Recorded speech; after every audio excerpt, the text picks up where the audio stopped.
Hello friends, स्वागत है आपका हमारे चैनल पर। आज हम मैथ के अंदर पढ़ेंगे त्रिभुज के गुणधर्म। देखिए, इससे पहले हमने एक वीडियो इस पे बनाया था त्रिभुज के गुणधर्म। उसके अंदर हमने त्रिभुजों के प्रकार पढ़े थे, भुजाओं के आधार पर और कोणों के आधार पर।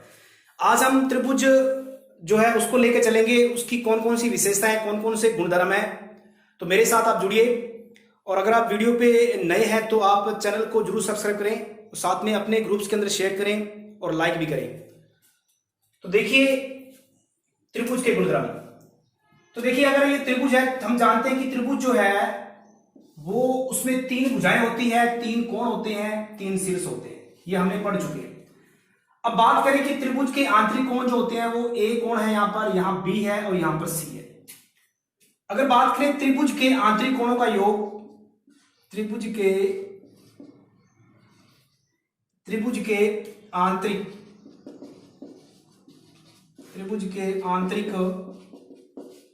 कोणों का योग जो है वो हमेशा कितना होता है? 180 डिग्री होता है। यानी त्रिभुज के तीनों कोणों का योग जो आंतरिक कोण है, कोण ए प्लस कोण बी प्लस कोण सी बराबर 180 डिग्री। त्रिभुज के तीनों कोणों का योग हमेशा 180 डिग्री होता है, ये हमें याद रखना है। अगर आपको त्रिभुज के दो कोणों का मान दे रखा है और तीसरे कोण का मान पूछे तो आप क्या करेंगे? 180 में से उस कोणों का योग करके घटा देंगे। यानी कि आप इस प्रकार से ये निकाल सकते हैं। हम इस पर आगे क्वेश्चनों पर भी चर्चा करेंगे। तो हम कुछ इसकी प्रॉपर्टी पढ़ लेते हैं। अब देखिए, ये तो हुआ त्रिभुज के आंतरिक कोणों का योग। अगर हम बात करें कि ये आकृति है, इस त्रिभुज की अगर हम भुजाओं को, एक एक भुजाओं को बढ़ा दें, यानी कि बाहर की तरफ बढ़ा दें। मान लेते हैं कि ये त्रिभुज है, इस त्रिभुज की हमने एक भुजा को बढ़ा दिया बाहर, इस त्रिभुज की हमने भुजा को बढ़ा दिया और इस त्रिभुज की भुजा को बढ़ा दिया।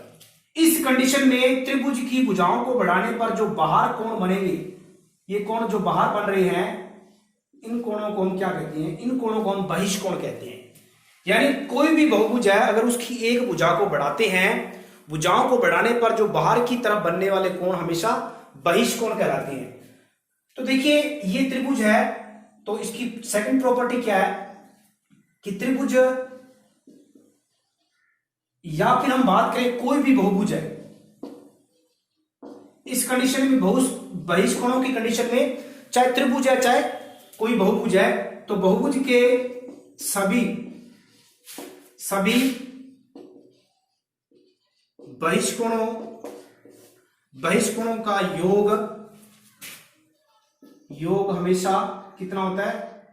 360 डिग्री होता है। यानी कि कोई भी त्रिभुज है, मान लेते हैं कि त्रिभुज है, इस त्रिभुज की हमने एक भुजा बढ़ा दी, ये बढ़ा दी, ये बढ़ा दी, तीन भुजाओं वाला है तो उसकी भुजा बढ़ा दी, तो उसकी जितने भी बहिष्कोण बनेंगे, इसमें तीन बहिष्कोण बन रहे हैं, तो तीनों बहिष्कोणों का योग कितना होगा? 360 डिग्री होगा। यानी ये वाला एक कोण है, ये दो कोण है और ये तीन कोण है, तो कोण एक प्लस कोण दो प्लस कोण तीन बराबर में 360 डिग्री।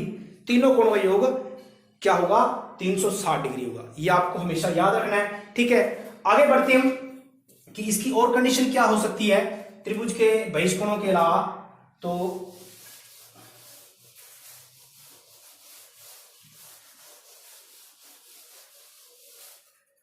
अब देखिए, अगर बात करें, हम बहिष्कोण पे चर्चा कर रहे हैं, तो देखिए ये त्रिभुज है।